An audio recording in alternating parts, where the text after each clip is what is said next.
Good evening, I'm Bradford Becker. Welcome to Red Barn Radio as we begin our 24th year of broadcasting. Tonight, presenting roots music Southern style with episode number 909.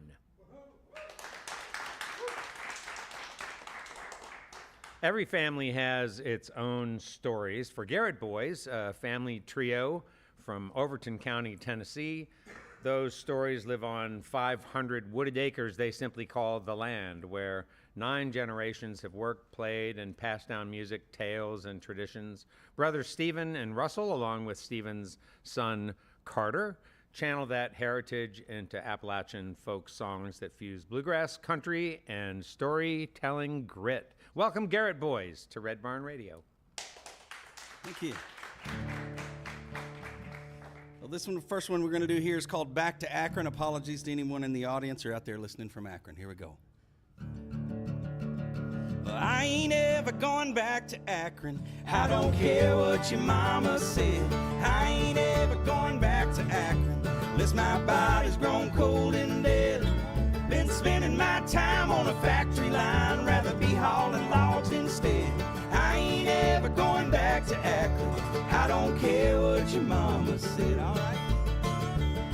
Now my mother-in-law said she'd make a few calls by Monday morning. I was hired.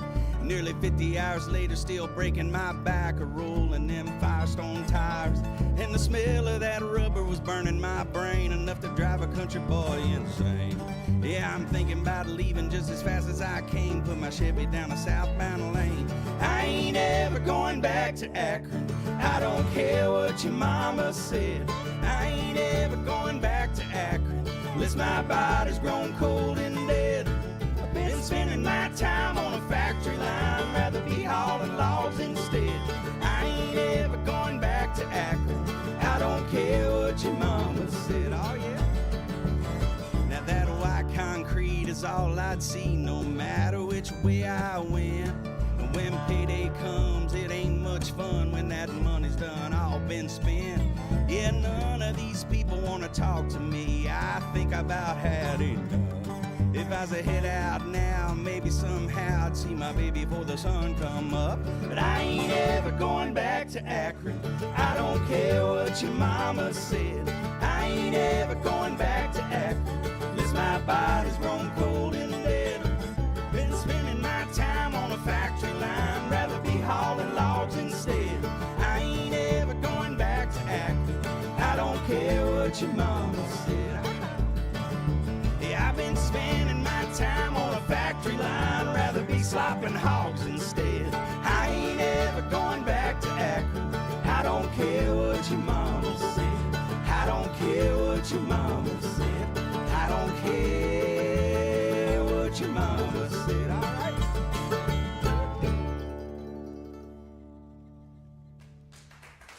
Thanks.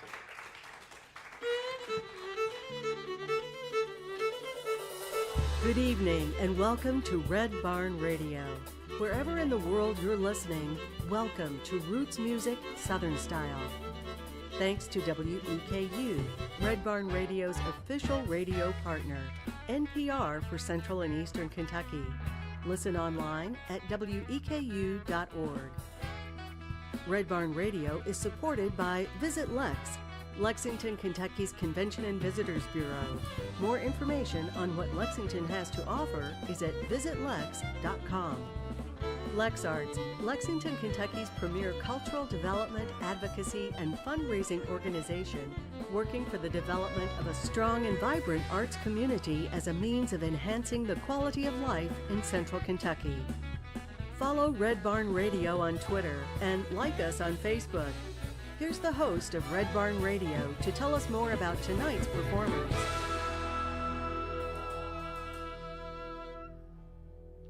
Our guests this evening are Garrett Boys.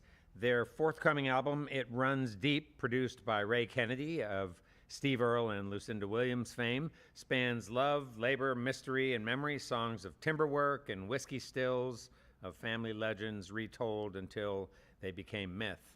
With guests like Steve Earle and songs handed down from their father and grandfather, Garrett Boys recordings carry forward a lineage of music rooted in place, blood, and belonging. The first single, Drag in the River, arrives in just about 3 weeks, October 3. We are glad to have them with us here on Red Barn Radio tonight. Welcome back, Garrett Boys. Hey, thanks. Good to be here. Thanks. This is a song that kicks off the record. It's a song called Back Home. I'm going to attempt to play this thing. I don't really know how to play it, so here we go. Ready? 1, 2, 3, go.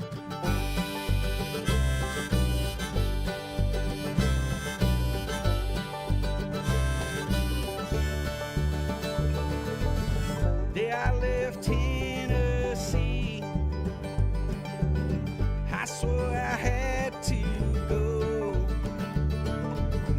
Couldn't tell me anything that I didn't already know. Sometimes the nights turn into days and I can't sleep. Stare at a ceiling wondering why.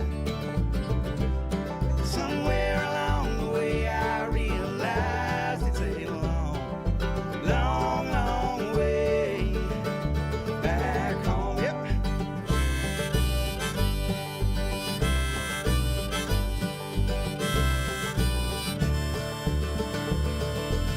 When I saw my name in lights, I knew I was on my way. A new girl or two each night. I thought I had it made. Sometimes the nights turned into days and I couldn't sleep. I stare at the ceiling wondering why. Somewhere along the way I realized it's a long, long, long way back home.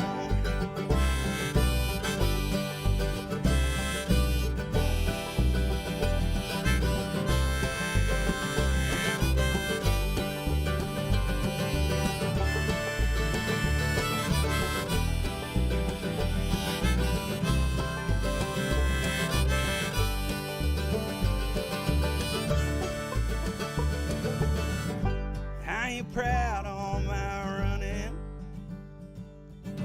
You can say I lost my way.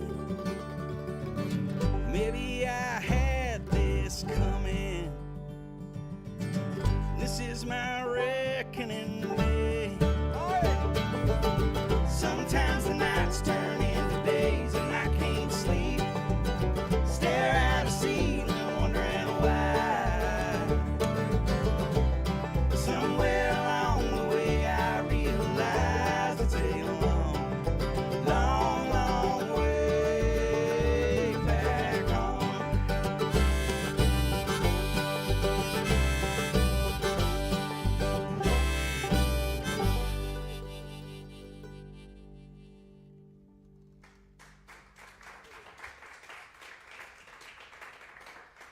Thank you so much. Yeah, I mentioned Steve Earle there in the intro.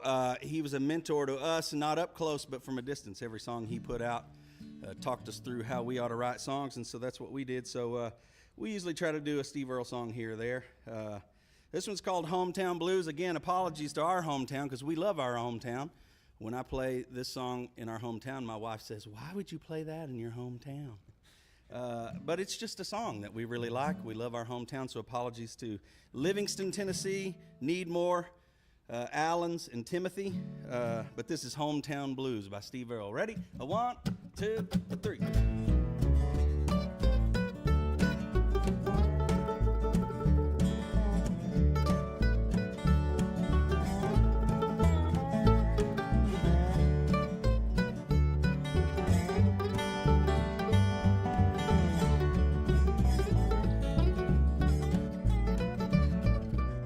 Now I wish I'd never come back home.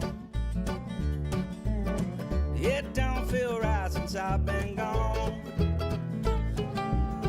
Yeah, I can't find any of my old friends hanging around. They won't nothing bring you down like your hometown. Now I spent some time in New Orleans.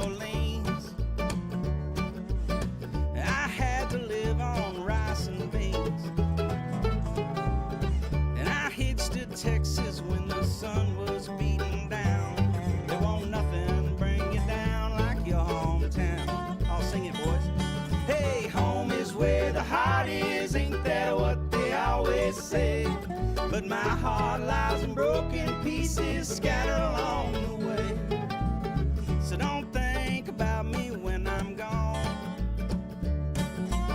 'cause I don't mind traveling alone. You are the sweetest little thing that I ever found. There won't nothing bring you down like your hometown. I'll play us one now.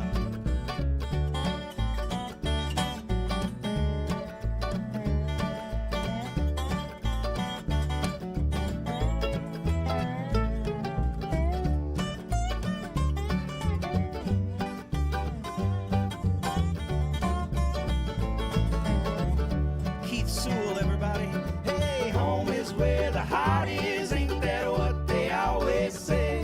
But my heart lies in broken pieces scattered along the way. So don't think about me when I'm gone, 'cause I don't mind traveling alone. You are the sweetest little thing that I ever found. There won't nothing bring you down like your hometown. One more time again, boys, real pretty this time. Hey, home is where the heart is, ain't that what they always say? But my heart lies in broken pieces scattered along the way. So don't think about me when I'm gone, 'cause I don't mind traveling alone. You are the sweetest little thing that I ever found. There won't nothing bring you down like your hometown. Oh, sugar, won't nothing bring you down like your hometown.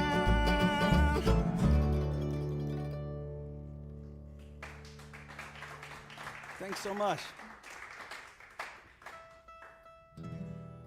So the highest point on that property that he talked about is a spot called Pond Ridge. It's a mountaintop that happens to have an indention that basically forms a pond on the very top of the highest point of our property, so it's a unique spot. Our grandfather told us a story about a tragic incident that happened back when he was a child in the 1940s.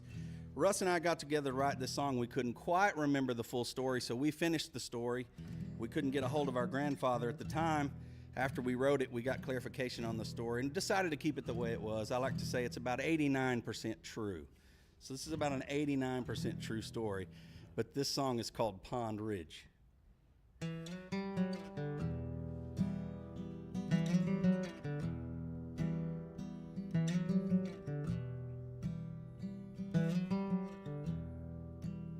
I wasn't looking for trouble. I wasn't looking for nothing. I was just trying to get away, maybe do a little wandering, lift my pickup truck out where the road ends. Looking back now, I wish I'd have just got back in. Now I've seen things I wish I hadn't, and I've been scared, but not like that. I'd never seen evil or looked it in the eyes, but I'm pretty sure I did that night up on Pond Ridge. Yeah, up on Pond Ridge. I could see a little campfire down towards the lake, so I took off walking that way. Thought I heard somebody crying, thought it might have been a fight. It's probably none of my business, but something just didn't seem right. Now I've seen things I wish I hadn't, yeah, and I've been scared, but not like that. I'd never seen evil or looked it in the eyes, but I'm pretty sure I did up on Pond Ridge.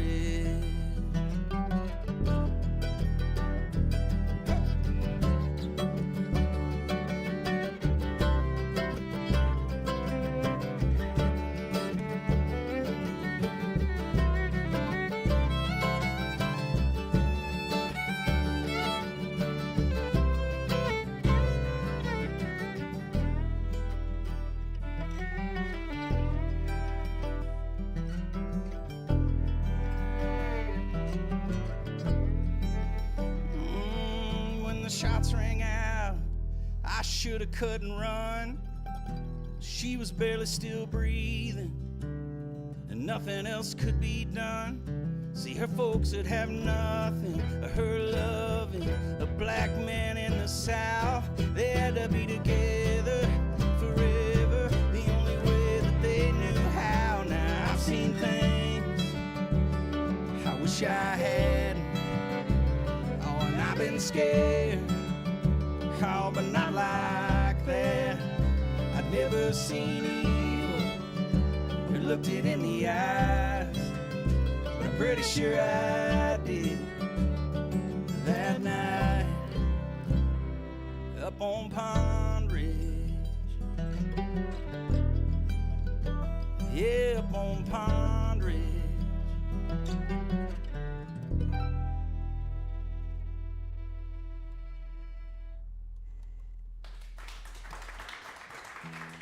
Thank you so much. I mentioned my grandfather telling us that story. He was a huge influence on us growing up. He played a lot of music around the house, was always playing, you know, old Johnny Cash songs, Hank Williams songs, bluegrass standards, and old gospel songs. And he had a song that he always played called Dragging the River that I loved, and I never really knew whose song that was, so I asked my dad one day, that song that Granddad always used to sing called Dragging the River, whose song is that? He said, well, that's one of his original songs that he had written. Obviously, I was floored, and when us Garrett Boys decided we were going to put this thing together, we thought we should make a version of it our own and add it to our repertoire, and it turns out it'll be the first single that we release, and that'll be out October the 3rd, coming up here in just a few weeks. So make sure you go find it, and again, this one's called Dragging the River.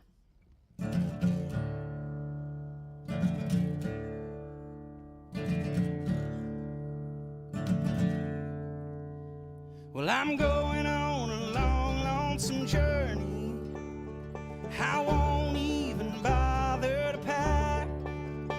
He said one way trip that I'll be taking. Yeah, I'm going, but I won't be coming back. Oh, Lord knows I'm going, but I won't be coming back. Hey, and they'll drag in the river tomorrow, from the bridge down to the old pine trees. Yeah, they'll drag in that deep, muddy water, but they won't find nothing of me. Oh, Lord knows they won't find nothing of me. Yeah, play it, son.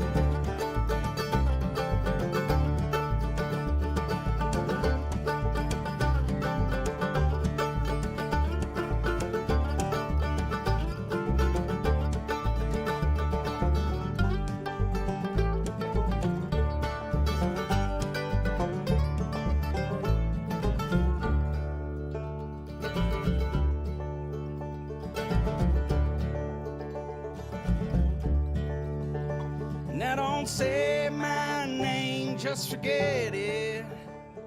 Erase all those old memories. How yesterday's gone, just regret it. 'Cause tomorrow it never can be.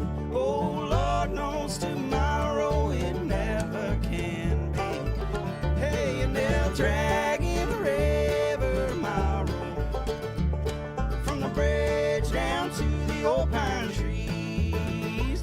Yeah, they'll drag in that deep, muddy water, but they won't find nothing of me. Yeah, yeah, yeah, now. And they'll drag in the river tomorrow,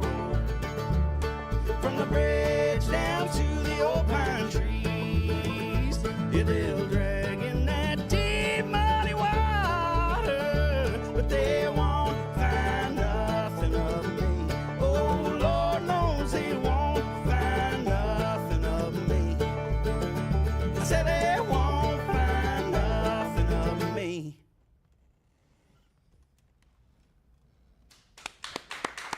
Thank you.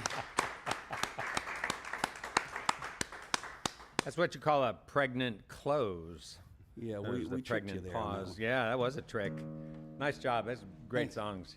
Yeah, Thanks. really enjoying it. Our guests this evening on Red Barn Radio are Garrett Boys, and they're from the Volunteer State, Tennessee,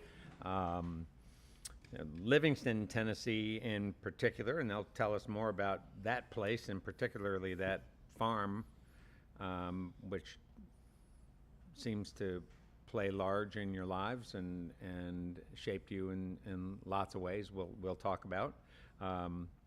Garrett Boys are Stephen, who's been singing and talking. His son Carter is to his left and is playing the mandolin, and his brother Carter's uncle, Russell, is to his right on the bass. And they are also joined by Keith Sewell on banjo, fiddle, and dobro. And it's great to have you guys here. Yeah. Keith's our honorary Garrett boy today. Okay, all right. Yeah. Okay, yeah, Keith.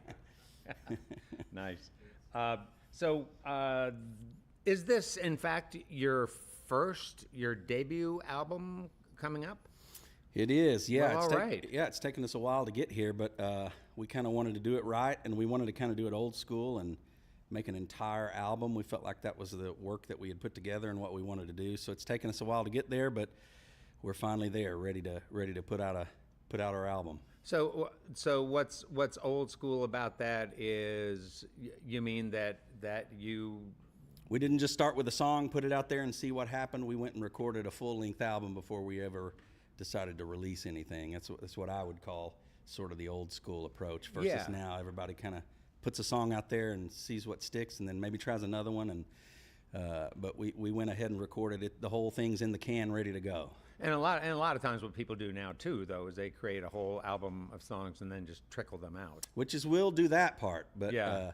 But we went ahead and we wanted a whole cohesive sound as opposed to going in and doing a song and then, maybe a few months later going back and recording another one with a different set of, players or whatever. So we wanted a cohesive sound and vibe, and so that's what we were going for. Yeah, I appreciate that. So then was part of the plan also that you guys would get out and find audiences and learn more about the kinds of things that audiences enjoyed specifically about what you do? Yeah, And I did think that so. help I mean, shape some yeah, of what you did? I think so. I mean, there was a little bit of a chicken or egg there for sure. Once we started playing shows, everybody wanted music, and so there was a little bit of like, it's coming, I promise. But yeah, for sure. But I mean, in a lot of ways, this record was about our family and our family history. All of the songs on this record have a real direct link and tie to family. Many of them are family stories, as you've already heard a couple of those. So there was an element of this when we started writing it and putting it together that we kind of did it more for us than anything. Yeah. Sort of that outlaw country kind of vibe of like, we're gonna do this. If you like it, great. If not, we're still gonna do it. we're still family. Yeah, right. And if nothing else, it's something we can, like our grandfather and those before him passed down these stories through our family. This will be something else in the annals of Garrett history that will go to continue to tell those stories. Yeah.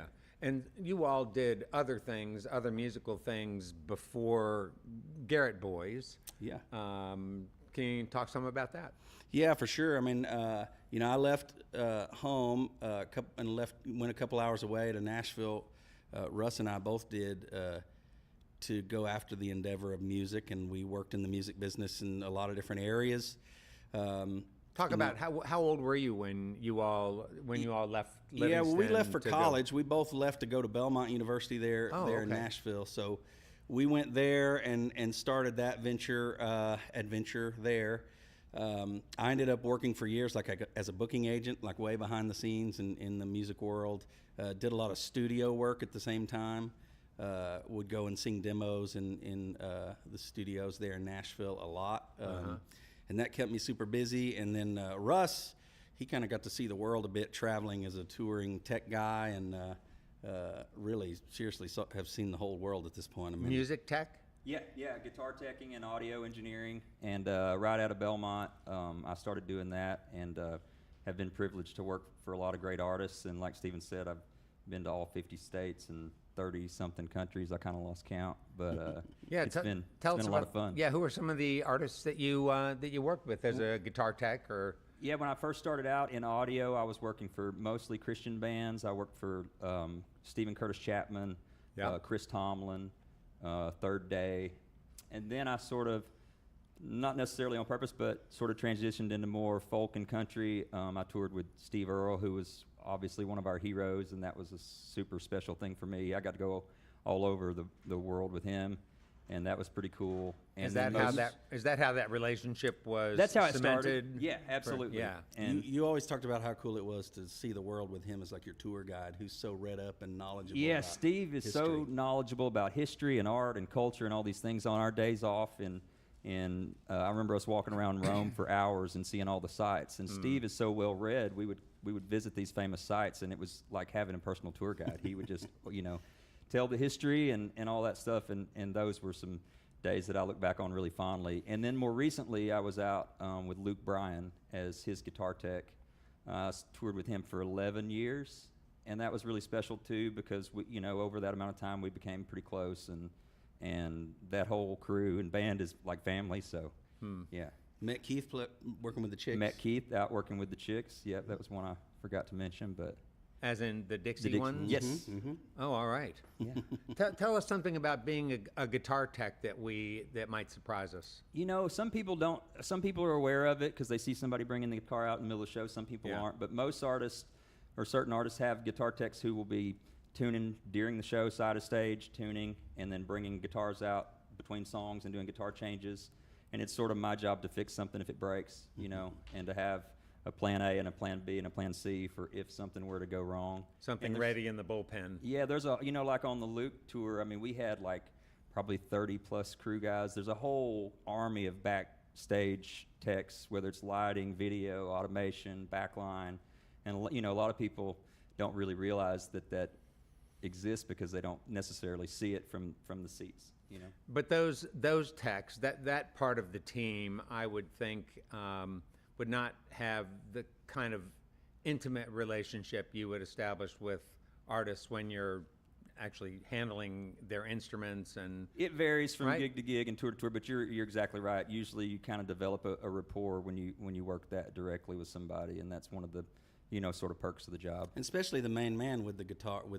Like, you would go on shows that nobody else, even the band, wouldn't go on. Yeah. I thought that was kind of cool. It'd be like you and Luke and a few other people on a private jet going somewhere. It's pretty cool. Yeah, I would kind of tell people I go anywhere his guitar goes. So if his guitar's going, I'll be there. And were you in charge of kind of shepherding the instruments? Making sure you knew where they were, that they were cared for, handled properly, all of that stuff. Absolutely, and then setting them up, tearing them down before and after the show, loading them into the semi, all of that stuff was part of the job. Huh. So, Russell, did you study, what did you study at Belmont? I studied music business, but more specifically like a production emphasis. You can kind of specialize in different areas there at Belmont, and I studied mainly audio engineering there. Never really studied guitar teching. That's just something I sort of picked up by being a player and growing up around instruments and sort of fell into. But I really started out as an audio engineer, and that's what I was studying there at Belmont. Were you a non-traditional student, or are these days that you're talking about right out of high school? Right out of high school. Oh, okay. And I went to Belmont for 2.5 years. I didn't graduate. I started just getting offers to go on the road and started doing little tours, and that kind of got in the way of school. And I finally figured out I'd rather just, go for it than keep going to school. What did you arrive at Belmont with in terms of experience? And just growing up, being like, as he said, our dad and grandfather were super musical and big influences. They both wrote songs and performed a lot, and we performed with them from a very early age. And then Stephen and I, growing up, you know, we sang in church.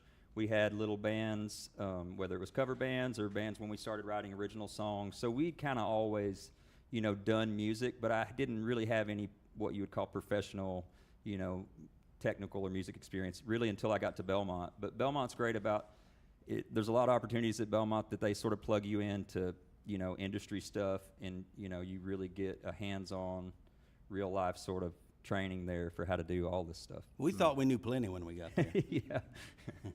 Huh.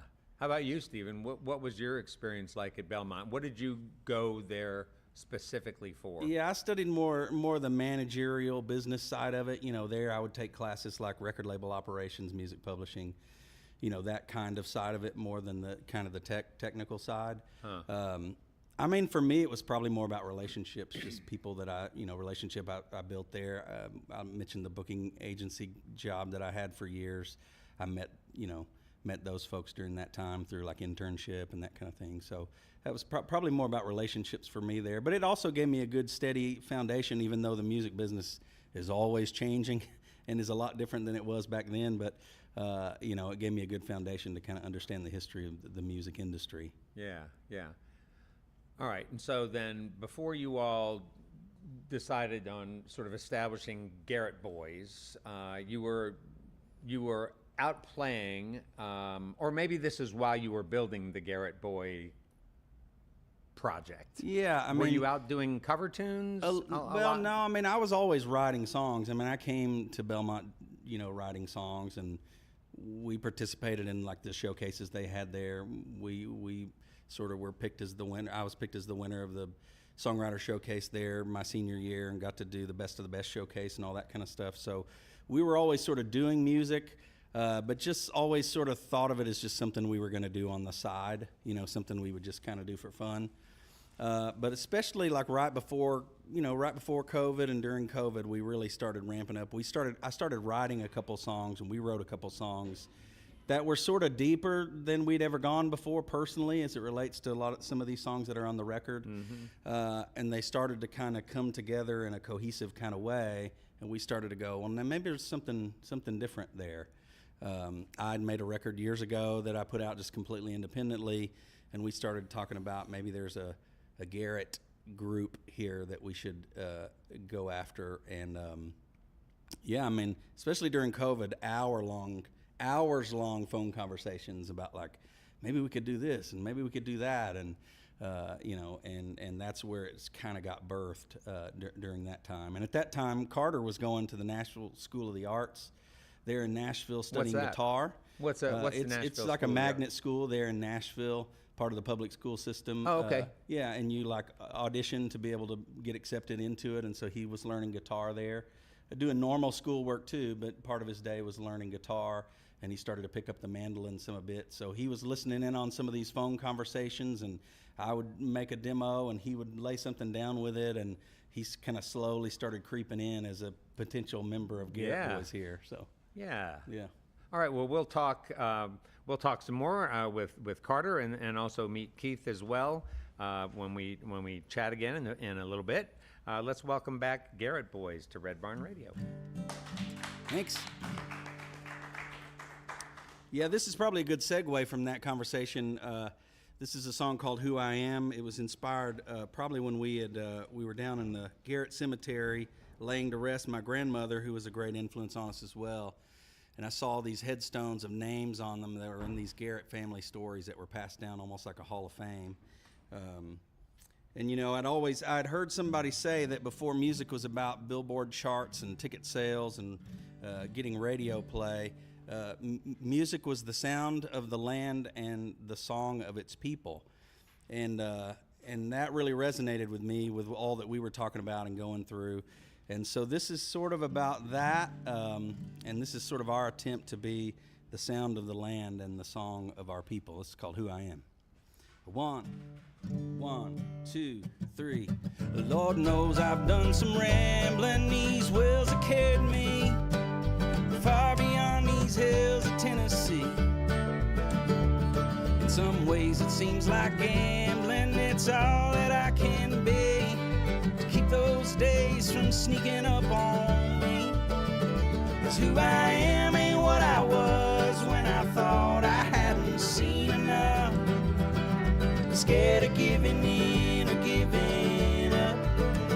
Standing way down in this cove now, I can hear an echo, and it's rising up from some time long ago. And I'm coming around to who I am. I'm coming around to who I am.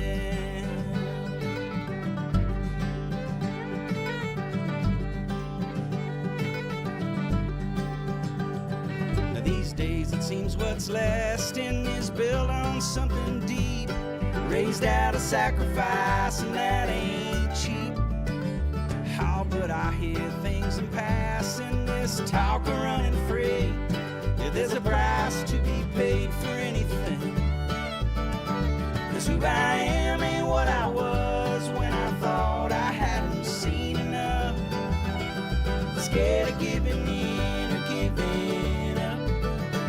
Standing way down in this cove now, I can hear an echo, and it's rising up from some time long ago. Yeah, I'm coming around to who I am. I'm coming around to who I am. Yeah. What's in a place? What's in a name? Take a man from where he came, and something will remain. What's in this place? What's in this name? This land from where I came. I swear something still remains. Something still remains. 'Cause who I am ain't what I was when I thought I hadn't seen enough. Scared to death of giving in or giving up. Standing way down in this cove now, I can hear an echo, and it's rising up from some time long ago. Yeah, I'm coming around to who I am. I'm coming around to who I am.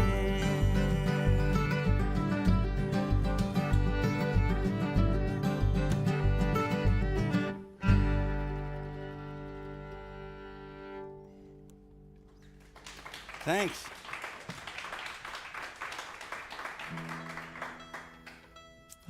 Yeah, so the first Garrett boy that came to Overton County was Jacob Garrett. He left North Carolina a couple hundred years ago and settled in an area of Overton County. Land records say he acquired land between Mill Creek and Mitchell Creek, and that's the area and land that Russ and I grew up on, and that Carter and I just moved back to. Russ and I consider ourselves lucky to grow up on that land. We fished its ponds and hunted its squirrel and flipped a few four-wheelers in our day on that property and lived to tell about it. So we consider ourselves lucky to have grown up there in a little part-time farm up in Overton County. And that's what this song is about. It's called Me and This Land.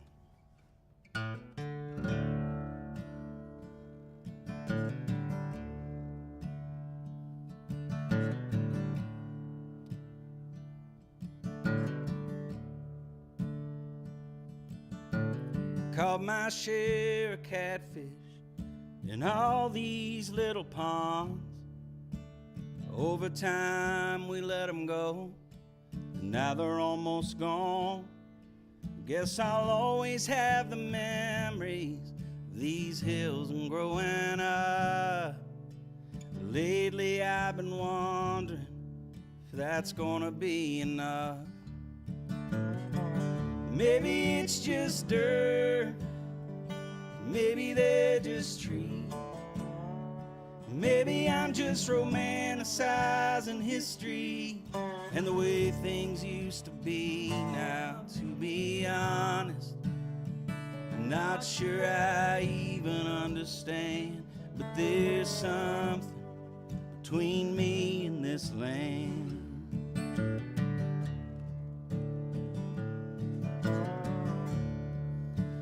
Raised up in this cabin my great-granddaddy built by hand. Those winters wasn't easy, but they made me who I am. Hauling hay and feeding horses, fixing fences, cutting wood. Yeah, things I swore I hated, now I'd do them if I could. Maybe it's just dirt, maybe they're just trees.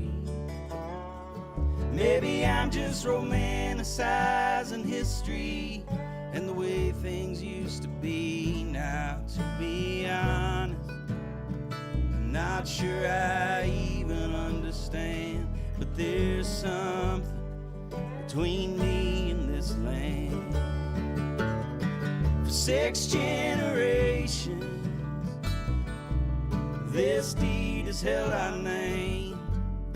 Blood, sweat, and tears, did they all fall in vain? There's an auction sign out by the road. Yeah, and here I stand, the one letting go. And maybe it's just dirt, maybe they're just trees. Maybe I'm just romanticizing history and the way things used to be. Now, to be honest, I'm not sure I even understand.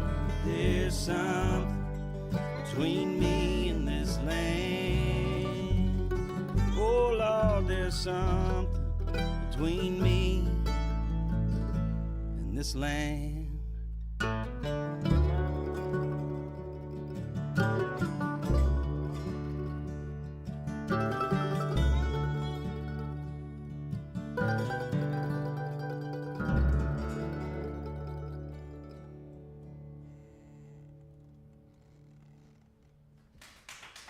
Thank you.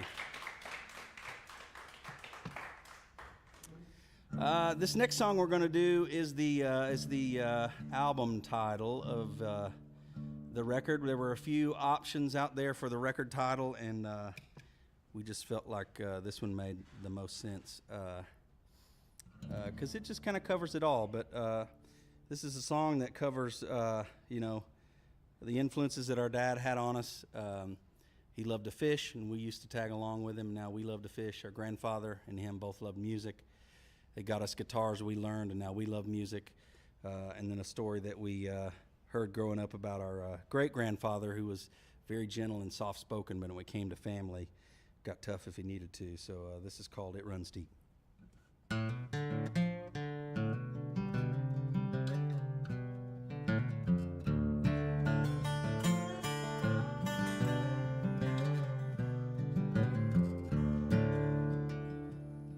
Now there's a spot just out the mouth of Mitchell Creek where the grass and the red mud meet. You'd find Daddy underneath that summer moon, making them smallmouth feed out where it runs deep. Yeah, and it runs deep.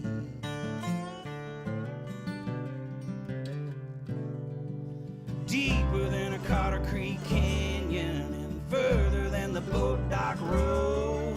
Way down the roots of this family tree to the core of me. Yeah, oh, it runs deep.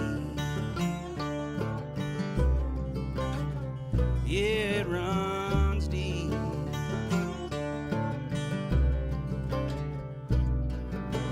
Granddad gave me my first 6 string, and I'd take it down to old Jack's place.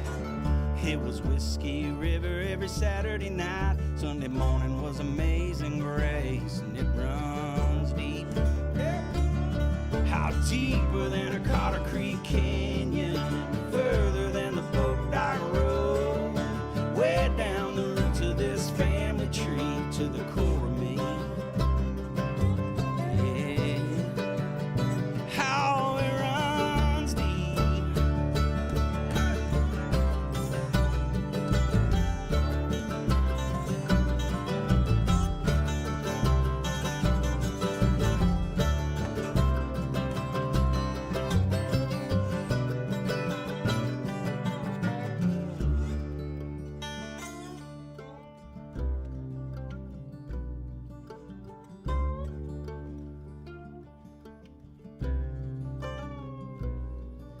My great granddaddy was a gentleman, but he always wore an old buck knife. The night Billy hit his sister, he put that blade within an inch of that poor boy's life, and it runs deep. It runs deep now. Yeah, it runs deep.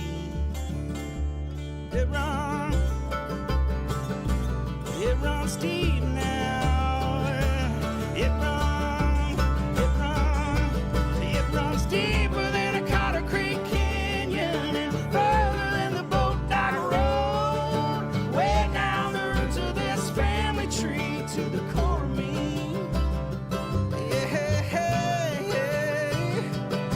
How deeper than a Carter Creek Canyon and further than the Boat Dock Road. Way down the roots of this family tree to the core of me. Yeah, it runs deep. How it runs deep.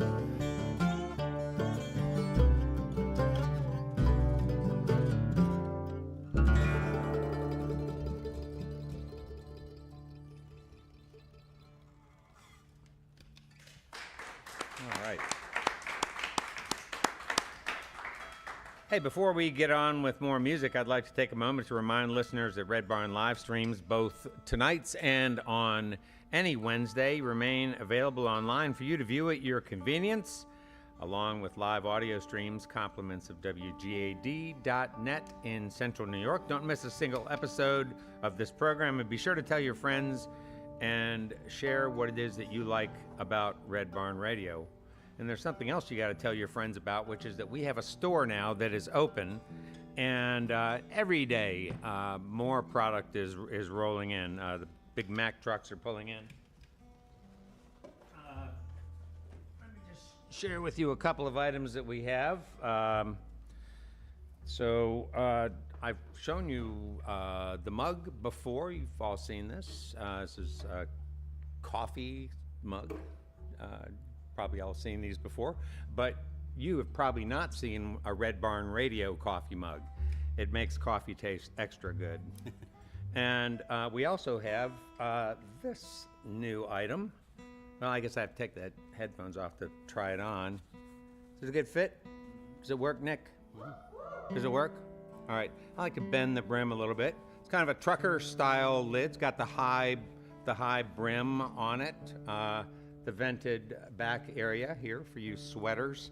Yeah, these are products that we don't just sell. These are products that we use here on Red Barn Radio. We urge you to visit our store so you can have some of your own. You can find a direct link on our Facebook page, the Red Barn Radio main page, and also in our weekly newsletter. So click the link for a fun way to support the show with official Red Barn Radio merchandise that you can give to friends during this holiday giving season, soon upon us. In a couple of weeks, I'm sure the Christmas decorations will start to go up, I would think, right? Certainly before Halloween. Our guest next week, it's an Americana grit folk band born from the Rust Belt and rooted in redemption. Smilo and the Ghost is fronted by singer-songwriter Tyler Smilo, and their sound fuses folk, alt, country, and soul with deep emotional bite.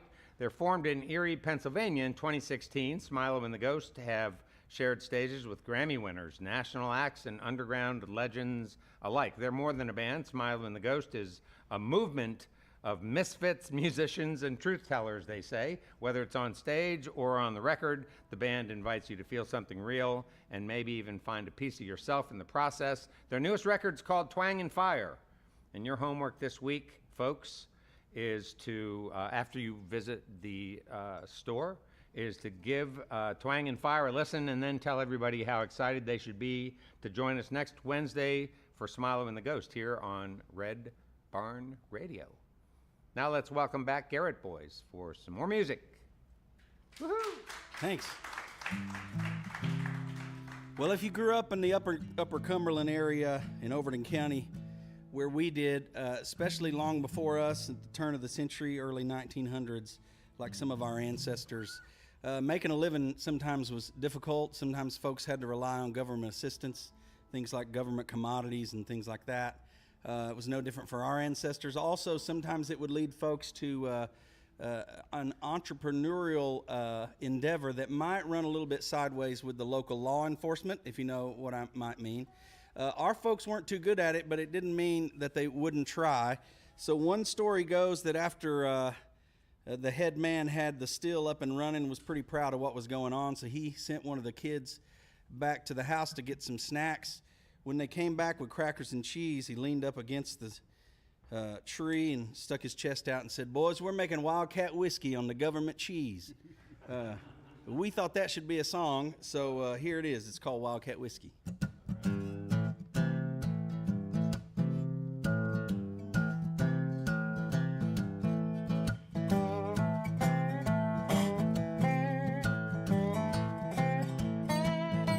Well, now time's been tough, yeah, there ain't no doubt. Standing in a line with my hand held out. Be a heap ashamed that he saw me this way, but what's a man to do? Ain't no brick to be laid. Make some Wildcat whiskey. Make a little Wildcat whiskey. I tell you, life ain't easy, but it sure is sweet. Making Wildcat whiskey on the government cheese. Come on.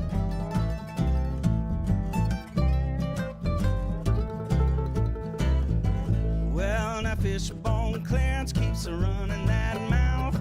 Pretty soon they're gonna have to find a new route. Dog Walker Road, banner covered in fuzz and running out. They'd be begging for a bust. Making Wildcat whiskey. Make a little Wildcat whiskey. Move a little Wildcat whiskey now. Run a little Wildcat whiskey. I tell you, life ain't easy, but it sure is sweet. Making Wildcat whiskey on the government cheese. Say an apple a day keeps the doctor away. Should he come sneaking round, what's the sheriff gonna say? To a steady lookout with an old 10 gauge. Slid a common rail from 50 feet away. Making Wildcat whiskey. Make a little Wildcat whiskey. Run a little Wildcat whiskey now. Make a little Wildcat whiskey. I tell you, life ain't easy, but it sure is sweet. Making Wildcat whiskey on the government cheese. I'll play us one, Keith.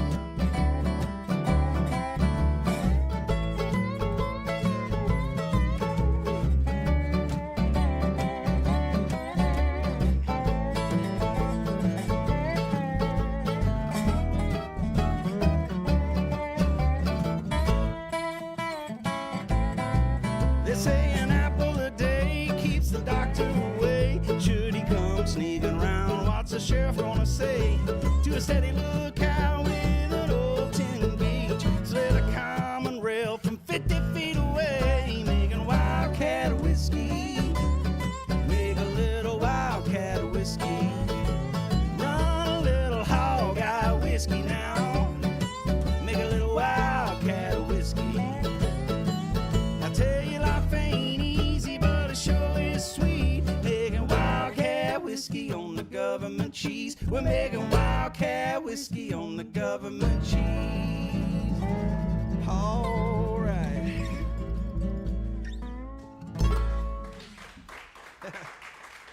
Thanks. Well, we did a song earlier that our grandfather had written, but our dad also was really influential in our music, and he was always writing songs and creating new music, and introduced us to sort of a more swampy, newer version of rock and roll and blues and that kind of stuff. And but he sent us a song one day out of the blue. I got a text. Video text from my dad, and it was a video of him singing this song. It was a song that he had wanted to write for a long time. It was a story of how his grandfather used to ride the timber logs back early in the 1900s. And the way that would work is, back then they didn't have large trucks and cranes and that kind of thing to pull the logs out in those rural areas. So what they would do is cut the trees on the hillside, roll them down into the creeks and rivers, wait for them to rise high enough, and they would band them together like rafts, and they would ride the rafts all the way down to the mill, sometimes 100 miles. It was extremely treacherous, extremely dangerous. Many people lost their lives, but people were desperate for work. My dad's grandfather told him a story about riding the timber rafts from where we grew up near Monroe, Tennessee, all the way to Nashville, and he walked back, which is about a 2 or 3 day walk. Would be about a 2-hour drive, which is fascinating to me considering that I'm already a little winded up here just playing these songs. So we like to pay homage to those who have gone before us to do difficult things so that we don't have to anymore. And this is a Marty Garrett original, and it's called Ride the Timber Down.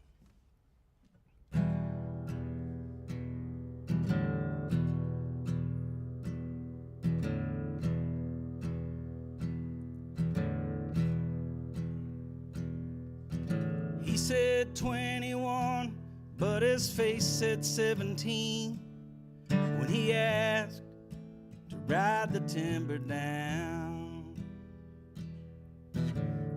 the Obie River to Salina, Tennessee, on to Granville, and all the way to Nashville town. Ride the timber down, look out past Boone, there are plenty of good men drowned.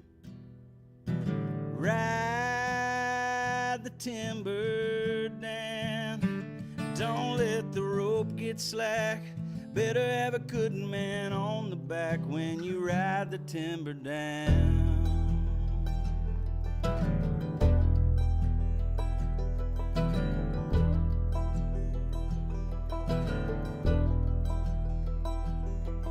You could hardly hear his voice over the axe and crosscut saws as the trees fell on the wilder mountainside. There's a log jam on the West Fork, but the water's moving fast. Soon it's time to let the timber ride. Ride the timber down, look out past Boone, there are plenty of good men drowned. Ride the timber down, don't let the rope get slack, better have a good man on the back when you ride the timber down.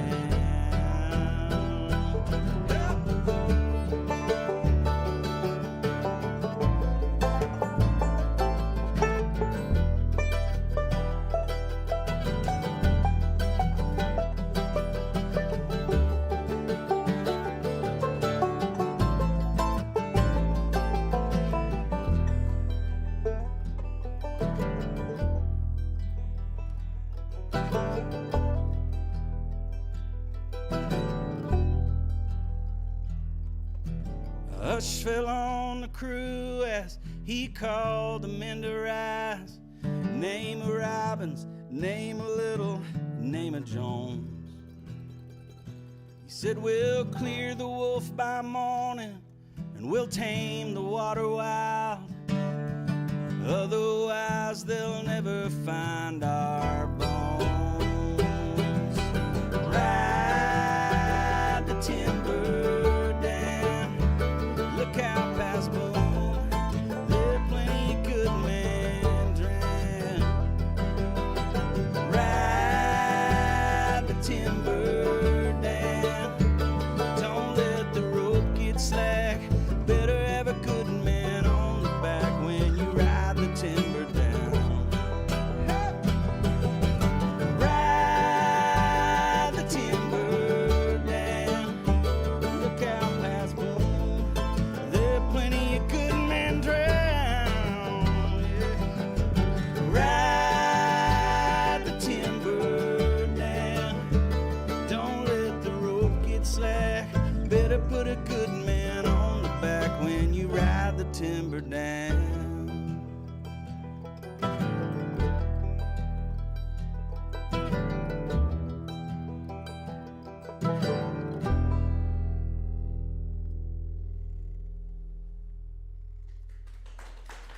Thanks. It's a Marty Garrett original, everybody. This next song is a song that I'd written a while ago. There was a sort of a thing that occurred when I was a teenager back home, this small county, rural area, more rural than where we grew up, had a plant closure that the plant employed a large percentage of the folks in that little town and in that county. The plant went and moved overseas to find cheaper labor. And it was just a devastating event that occurred for that area and those folks. I mean, it's hard to get to anywhere from there. And all of a sudden they wake up one day and, I mean, complete families worked at this factory. And it was gone. And like I said, it was just devastating. And so in this day where, I don't know, I feel like I hear a lot of vilifying of the poor, it doesn't sit well with me because I grew up around the working poor. I grew up around those who were poor but worked harder than any of us will ever work in our lives. And so that just doesn't sit well with me because many times it's just people put in difficult situations that have difficult decisions to make. And so that's what this song is about here. It's called God-Forsaken Town.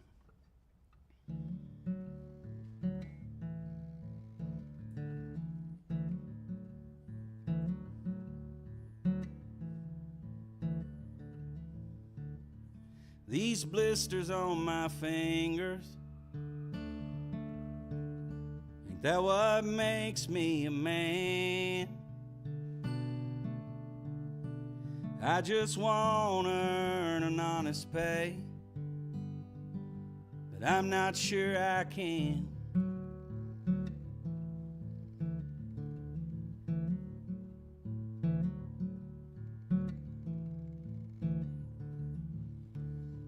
"10 years at 60 hours a week has turned these hands to stone. And I did all they ever asked of me, and now the plant's just up and gone.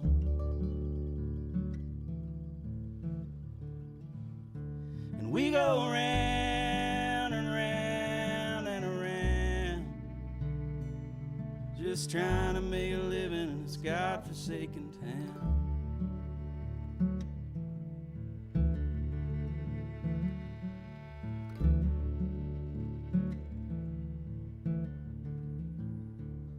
There's two choices here in front of me. Do all I can to save this home,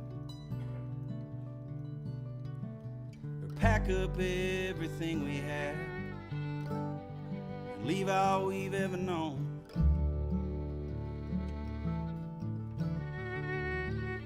And we go around and around and around, just trying to make a living in this God-forsaken town.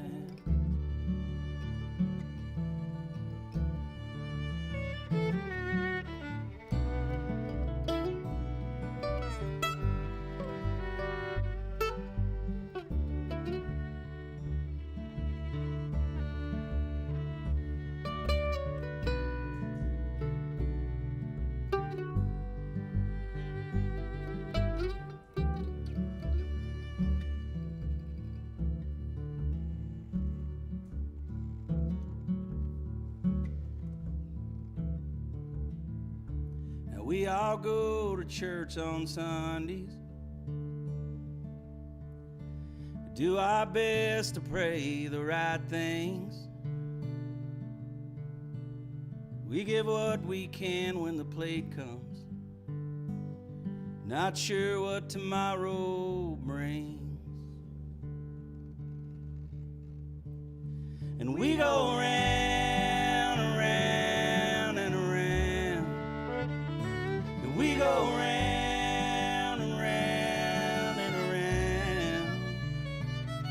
just trying to make a living in this godforsaken town.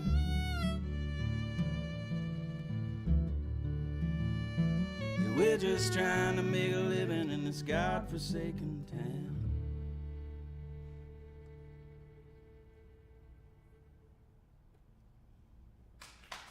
Thanks.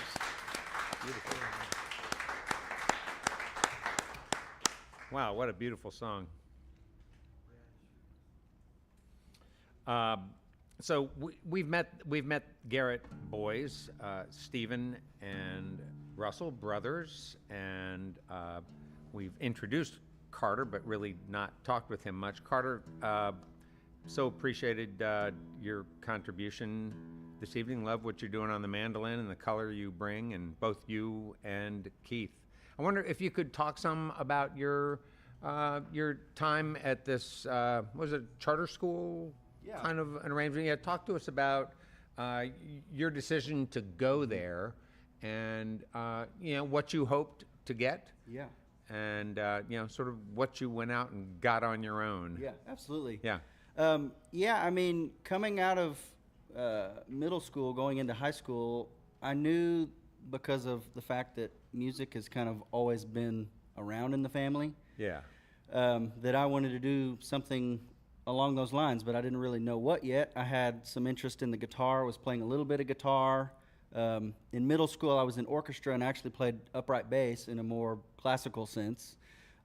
So I made the decision kind of last minute to audition for Nashville School of the Arts, and I auditioned for guitar, and I also auditioned for upright bass, and I got in for both of them, but I ended up choosing the guitar route. And mostly what that looked like on a day-to-day basis was I had guitar classes with a guitar teacher, and then I would also have music theory alongside just the normal school stuff that you would do. Sure.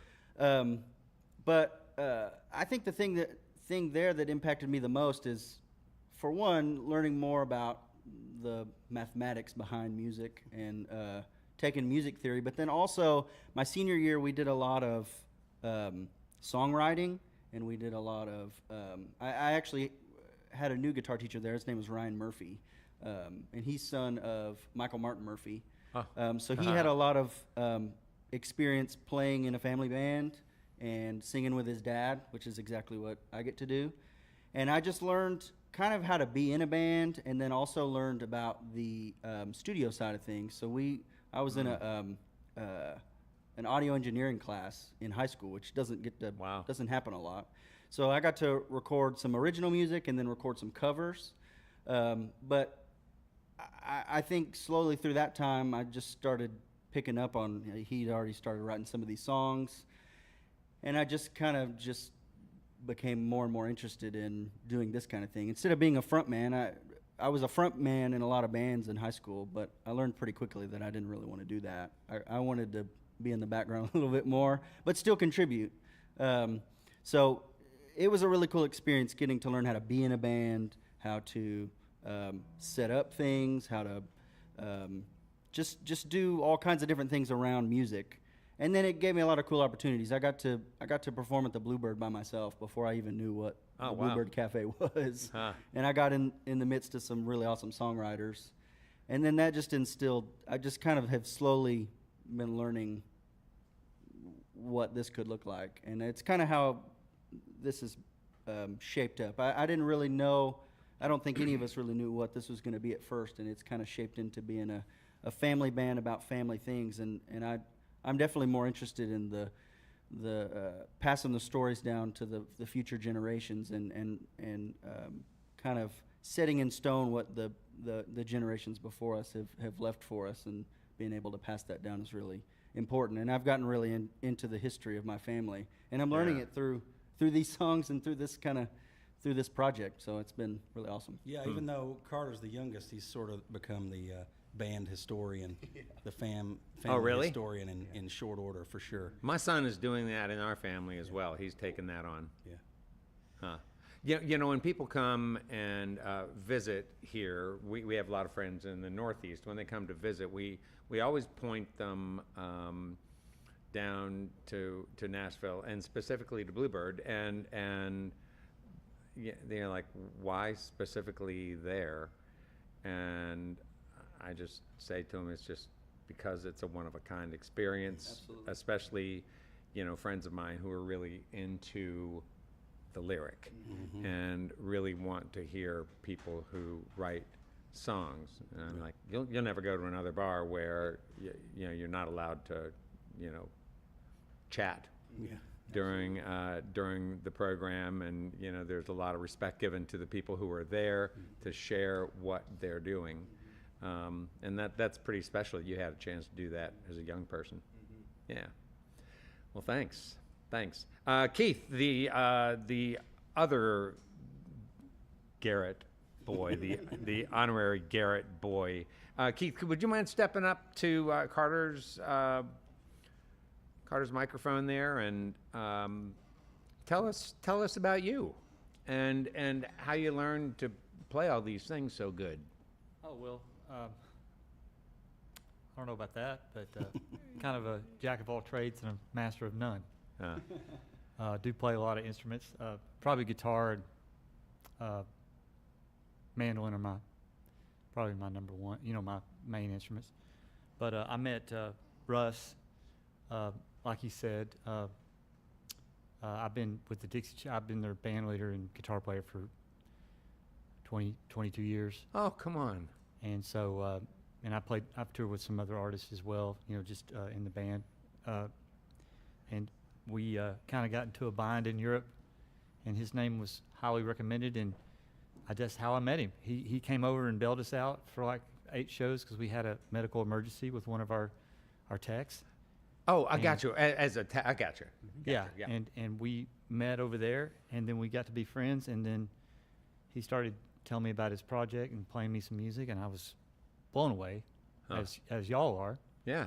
It's great Yes, we songs are. and great singing, and so he had asked me to maybe if I'd be interested in doing a few dates with him, which I did, and here I am, and I hope we get to do it some more. It's been fun. Sure. Yeah, and so you're still employed by the Dixie When they're Chick touring, I Corporation? am. We're doing a few things next year, but mainly I'm working with Rodney Crowell right now. I'm his lead guitar player, and I moved to town in 1990. Moved to Nashville in 1990. I started working with Ricky Skaggs. I was his electric player in his country band before he kind of went bluegrass in '97. So I was with him for like 7 years, and I just kind of, I'm kind of like I'm an old guy. I may not look it, but We're I am. lucky to have him. Played with No, you Marty- don't look it. You look great. Played with Marty Stewart too. We Yeah. big fans of Marty, and Yeah. he just keeps dropping names on us that are like, oh, we love that Played guy. with him, too, So and now him, we know and why him. we like you playing in our band. Yeah, and so when he says jack of all trades, master of none, do you kind of roll eyes a little bit. back We- there? Yeah, yeah, I'm rolling eyes. Yeah. No, you're a wonderful player. Well, thank you very And, much. I Yeah, appreciate that. love Thank you. love what you bring to this project. Well, And- I'm a big fan of these guys, and they're the real deal, and I'm hoping that much success for them, and they deserve it because they're just great people. Yeah. Not only do they have what it takes musically and lyrically and writing wise, they're just awesome guys too. So I know that probably comes across, but just want y'all to know it's the real deal. It does come across, and so, well, let's go back to the farm, because I gather your awesomeness comes in part from the values you learned there. Yeah. And it's what grounds you, and makes you calm, makes you enjoy your family and appreciate and love your family and love where you grew up, right? Your roots. But before we go to the poignant part, I do want to hear you talk about the 11% of that truth that you fictionalized in that Pond Ridge song. Would you mind going back to that? Well, I'm still there. I'm kind of fascinated by that. The idea of this peak in the pond on top. Yeah, it's a real unique place. Carter Yeah. and I, it's really tough to get to. Carter and I drove up there. Russ has walked up there hunting in years past, but Carter and I just recently drove up there. And it had been really dry, so the pond had basically emptied, but the pond was just full of this green moss, and there were green grasses everywhere. where everything else was almost sort of brown. And it was fascinating. The ground was kind of real soft where we walked, and we joked that it was like we were on another planet in a Star Wars episode or something, and some Ewok or something was about to jump out. It was sort of an interesting experience that we had up there.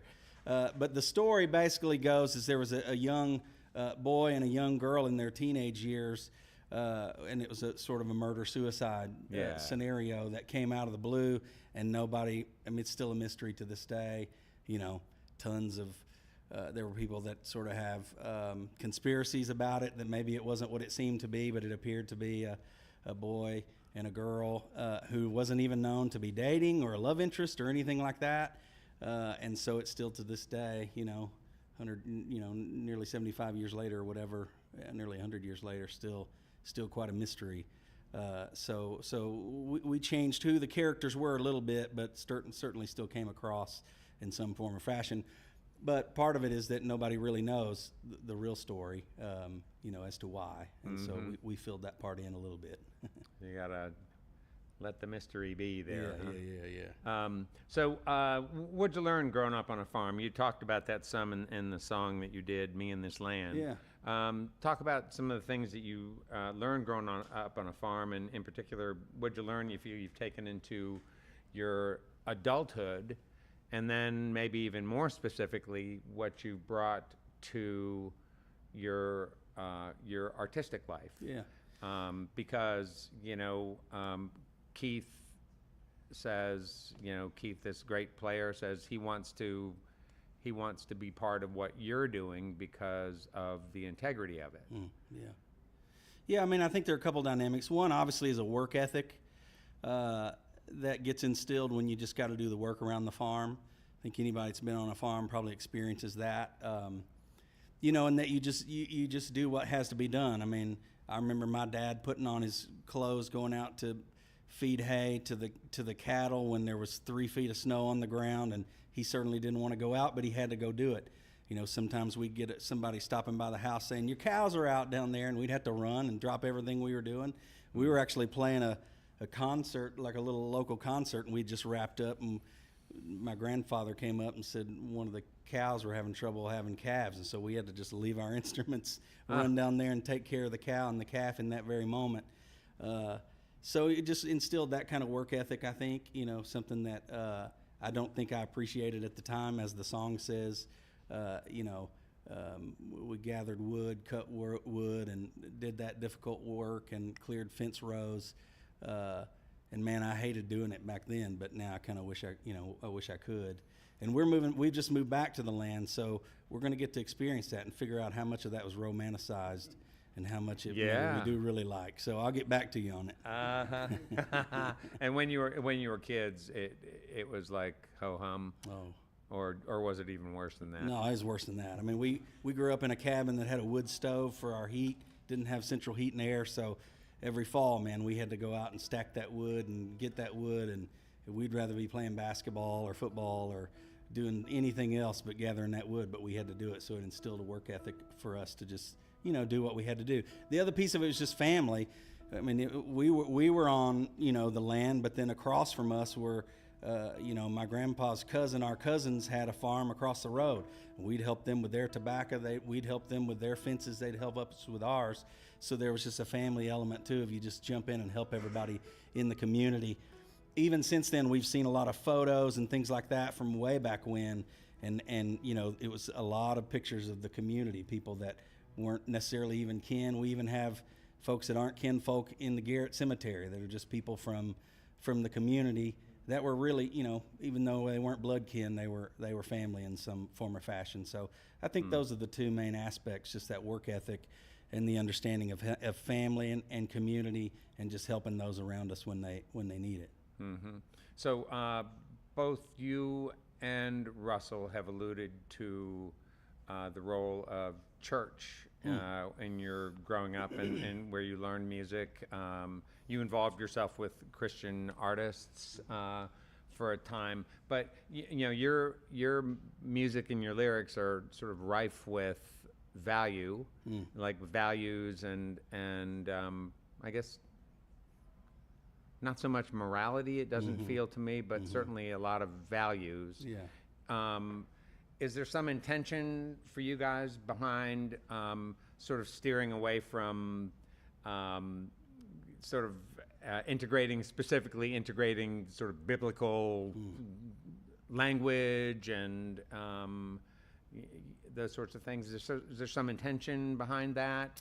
I don't know that I would say intention. I mean, I think we grew up in a church where, you know, it was more about values than sort of browbeating, you know, in the churches we kind of grew up in. I mean, Community. Certainly a gospel-centric message there, but, you know, it's just people being family, a community being family, Yeah. and I think that gets missed a little bit these days, you know, and so no, I mean, it's not nothing intentional. I mean, you know, it's just like growing up, like one of the songs says, it was Whiskey River every Saturday night and Sunday morning was Amazing Grace. My dad was the you know, he was the song leader at our little Baptist church, but you know, he might be out playing in his Southern rock band the night before and then be there to lead the choir the next morning. So it was just kind of integrated into who we were, but it wasn't anything that we, you know, nothing that we're doing specifically that we try to stay away from or go toward. We're just writing what comes out.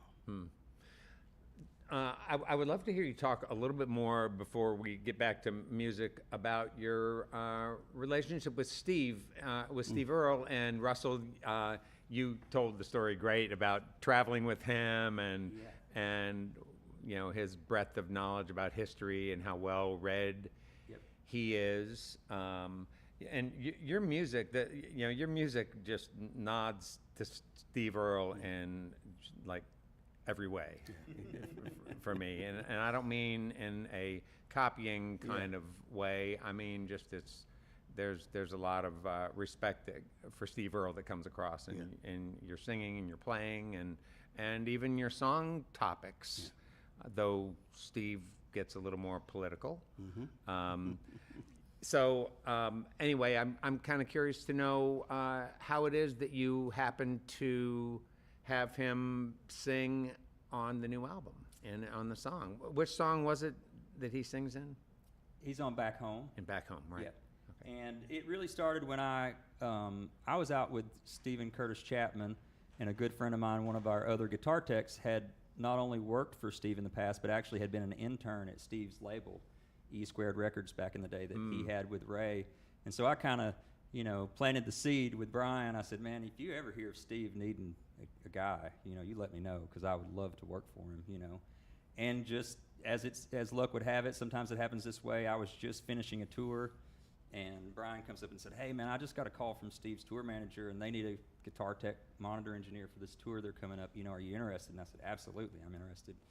And so, you know, that's what started the relationship. And like I said, I've told part of the story already. We toured all over the States and all over the Europe and the UK.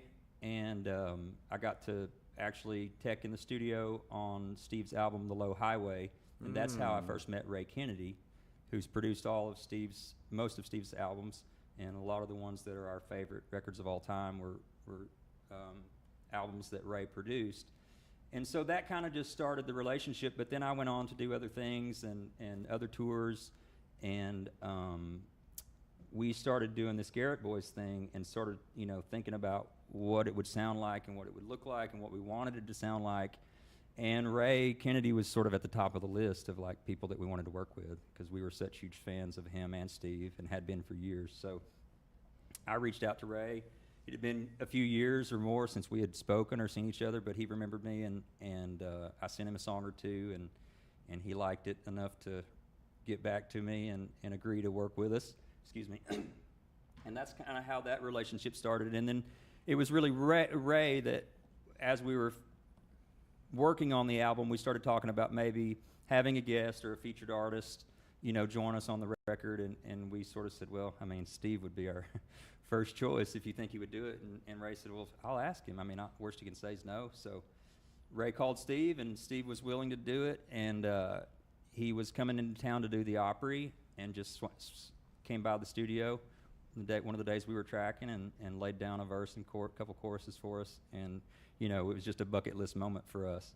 Yeah. Yeah, cool, interesting thing too about the song choice is I'd been playing that harmonica part on back home, and we all of a sudden realized it's a complete ripoff of one of Steve Earle's harmonica parts on one of his songs, and we talked about how do we change it, what do we do, and then we decided, well, let's just invite him to sing on the song, and then we'll be covered. You know, it'll be good. If he has issues with it, he'll let us know in the booth. And so it seems like we're all good at this point. Oh, how neat. Steve talks a lot about how Townes Van Zandt and Guy Clark were mentors of his, and while he sat in rooms with them and watched them up close, we didn't get to do that as much with Steve or artists like Rodney Crowell or Kentucky boy like Chris Knight. But man, those guys served as mentors for us in every song that they put out, every album that they made. From a distance, we took note on how they wrote their songs and how they formed their songs and the way they said things, the way they presented them and performed them. And so even though it was from a distance, guys like Steve and Chris Knight and Rodney, those guys worked as mentors. We see them as mentors to us, even though it was from a bit of a distance. Yeah. Garrett Boys, great to have you on Red Barn Radio, and I'm glad we have more music to go. Let's welcome back Garrett Boys to Red Barn Radio. Thanks. I mentioned my grandfather and grandmother both. They were huge inspirations on us. Russ and I grew up next door to them and counted it a gift to be able to just run next door anytime we wanted to go to Grandma's house. They were amazing stalwarts of not only our family, but also our community. And they just had a great story, a great love story. When they fell in love, they were too young to get married without consent. And my grandmother's mother just wasn't having it. So they ran off to Mississippi, where they didn't need consent to get married. And when they came back, they told my grandmother, or my grandmother's mother about it. And she said, "Peggy, you have led your ducks to a bad pond." But they were married for, band historian, 65 years, and lived happily ever after. And so it turned out to be a pretty good pond. So this is a song about their life and their love story, and it kind of just wrote itself. So this is the Ballad of Ed and Peg. 1, 2, 3, 4, 5, 6, 1, 2.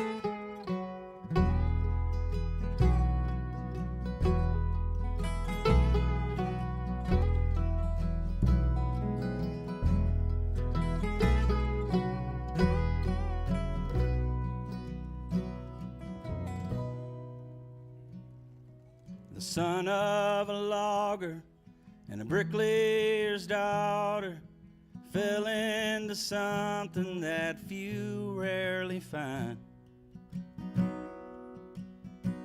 Despite the warnings from her mother, she led her ducks to that water, and her eyes would shine brighter when he'd come around. And she'd smile when he told her that she'd be the only one he'd love. So on Valentine's Eve, when everyone was asleep, she climbed out her window into his passenger seat, went off to Mississippi where no consent would be needed, and stood before a judge and the Lord up above, and swore on everything holy that she'd be the only one he'd love. And soon they'd have 2 daughters and a boy in between.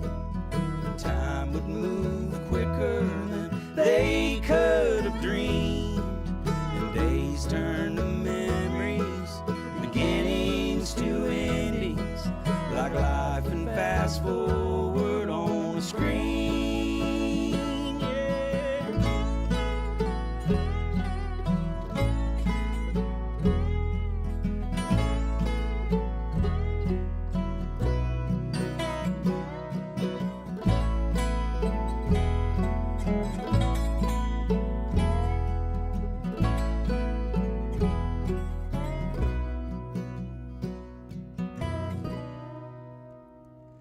Now her health had been fading, of that there's no doubt. But there was just certain things that he couldn't think about, like holding her hand by a hospital bed and saying goodbye until they'd meet again, or how to deal with the lonely, knowing she'll be the only one he loved.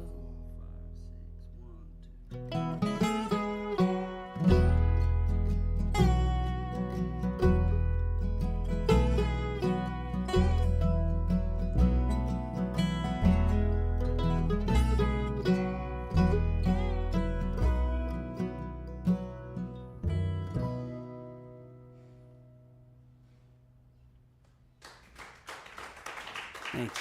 Thank you. Well, I mean, obviously, a lot of these songs mean a lot to us. They have deep history in our families, stories that go back a long way. Some of them are funny, some of them are sad, and then some of them are just completely fictitious, which is this song. This song's called Pearl, Mississippi. I've never even been to Pearl, Mississippi. Russ, in his touring days, has been close. I've seen the sign for Pearl, Mississippi. So that's from the kind of close interstate. enough. So sometimes, you know, songs are just make-believe. And but we had a guy come up after one of our shows and say, I'm from I'm from near Pearl, Mississippi, and you ain't missing much. But then since we've heard they have a good meet and three. So I want to check that out. We ready, boys? This is Pearl, Mississippi. I'm a prisoner, might as well be locked in chains, yeah, and I'm guilty, but of that I'm not ashamed. I'll be a victim, yeah, I'll play your game, 'cause she broke my heart before, and she'll break my heart again, it's guaranteed. But if there's a sad song to be sung about a fool with his head hung, yeah, well, that ain't me. I've not a care in the world. I'm in love with a girl from Pearl, Mississippi. You might think I'm crazy, say I'm totally insane, maybe I've lost it, but I gave it all away for one chance to hold her, if just for today. 'Cause she broke my heart before, and she'll break my heart again, it's guaranteed. And if there's a sad song to be sung about a fool with his head hung, yeah, well, that ain't me. I've not a care in the world. I'm in love with a girl from Pearl, Mississippi. Now I ain't ever been the jealous kind. I swear I'll be just fine, long as every other night she comes running back to me. 'Cause she broke my heart before, and she'll break my heart again, it's guaranteed. But if there's some sad song to be sung about some fool with his head hung, yeah, well, that ain't me. I've not a care in the world. I'm in love with a girl from Pearl, Mississippi. I've not a care in the world. I'm in love with a girl from Pearl, Mississippi.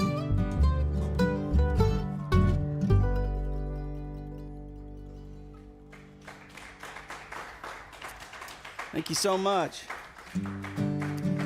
Well, sometimes we do get mistaken for a bluegrass band because we play bluegrass instruments, but we really hold bluegrass players in high regard, and we don't really like to practice. So we don't really consider ourselves bluegrass players, so we consider ourselves a folk band. And we heard somewhere that if you were going to be a folk band, you had to have a train song. And we didn't have a train song, so we decided, well, we better write one. And thought really hard about the title, and we went with On a Train. So this is our train song, On a Train. Here we go, boys.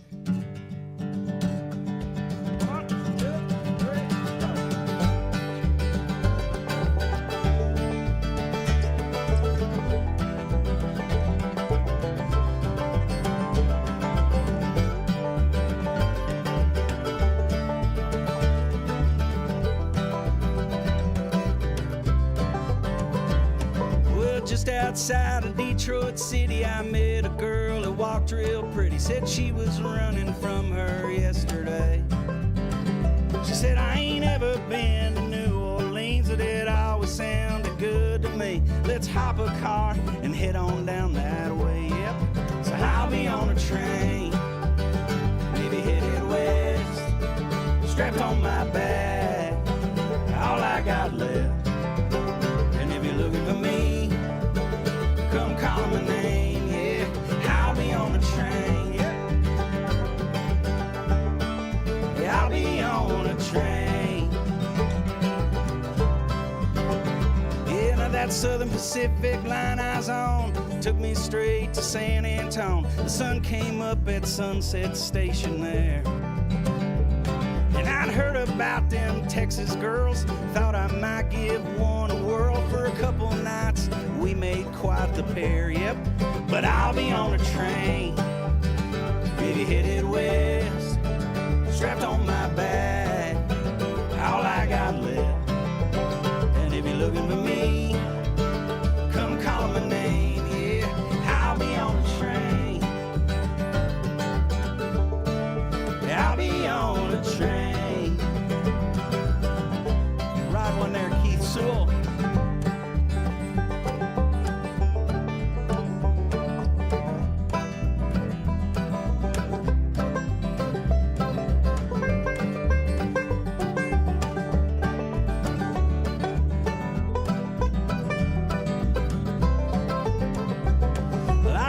Live the kind of life, made some room for kids, a wife, but until now it's clear that that ain't me.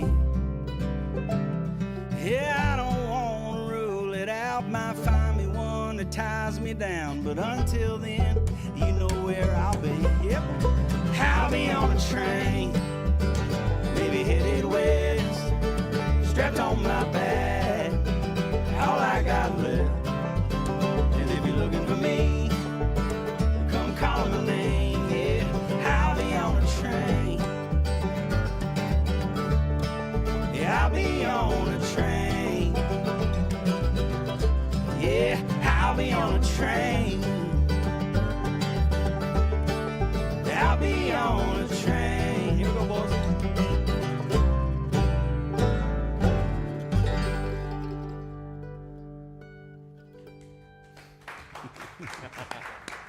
All right. Well, there are many people to thank for our broadcast. First, Garrett Boys, our guests on this program. We want to thank all of you, folks, for listening to our webcast, watching us on social media, and those listening to us on our growing network of Red Barn stations and media worldwide. Thanks to WEKU, Red Barn's premier radio partner, Central and Eastern Kentucky's radio news leader. You can listen online at WEKU.org. It's your chance to hear more great live music from Red Barn Radio and WEKU, NPR for Central and Eastern Kentucky. Those of you here in the Central Kentucky area, be sure to check out Red Barn TV. It's our weekly program of music, now on ABC 36 WTVQ. Red Barn Radio comes to you from our home, the Arts Place Performance Hall, here in the grand city of Lexington, Kentucky. Our website has updates and further information on our guests and our program. We're on the web at redbarnradio.com. Now, before we close out the program, I think Garrett Boys have one more song they'd like to play for us. Sure. All right. Thanks.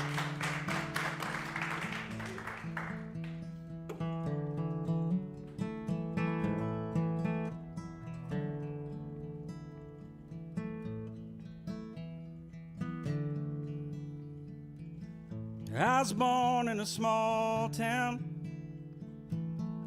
and I live in a small town. probably die in a small town, oh, a small communities.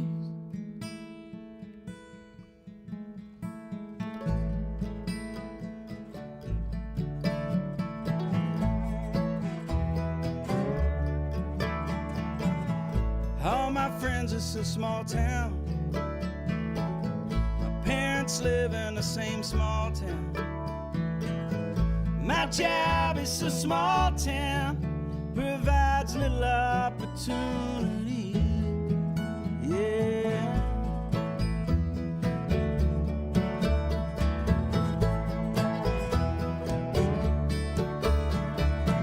Educated in a small town, taught to fear Jesus in a small town.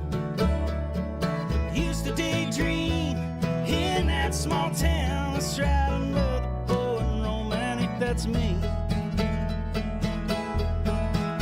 Oh, but I've seen it all in a small town. Had myself a ball in a small town. Met an LA doll and brought her to this small town. Now she's a small town, just like me. Yeah. Oh, but I cannot forget from where it is that I come from. I cannot forget the people who really love me. Yeah, I can be myself here in this small town. Yeah, people let me be just what I want to be.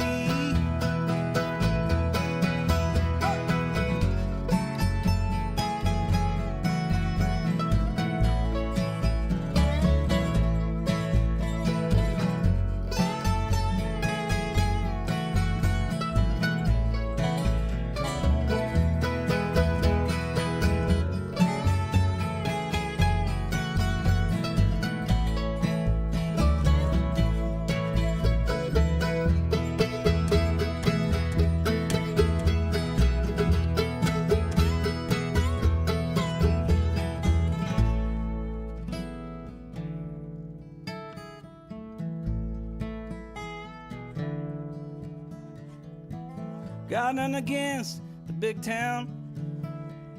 I'm still hayseed enough to say, look who's in the big town. But my bed is in a small town, yeah, and that's good enough for me. See, I was born in a small town, and I can breathe in a small town. I'm gonna die in a small town, yeah, and it's right where I need to be.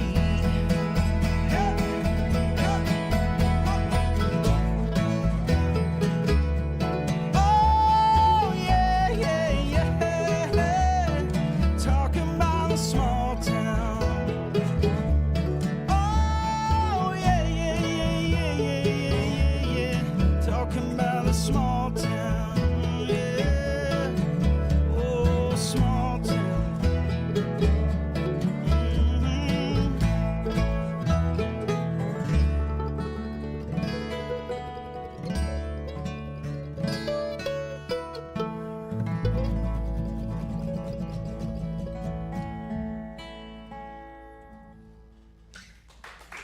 Thank y'all. Thanks. Thank you. That is all for our show for this week. Hey, remember, you can see and hear Red Barn Radio worldwide as we stream live on YouTube, Facebook, and Twitch Wednesdays, 7 p.m. Eastern in North America.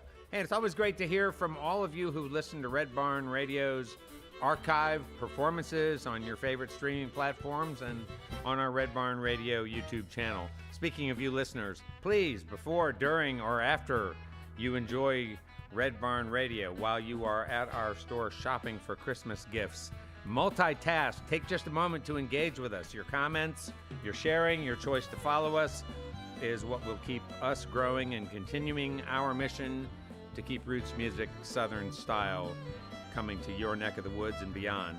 And now we bid you good night. Let's stick together, let's appreciate each other, and let's join up again next week for another great evening of music and conversation on Red Barn Radio. I'm Bradford Becker. See you next time.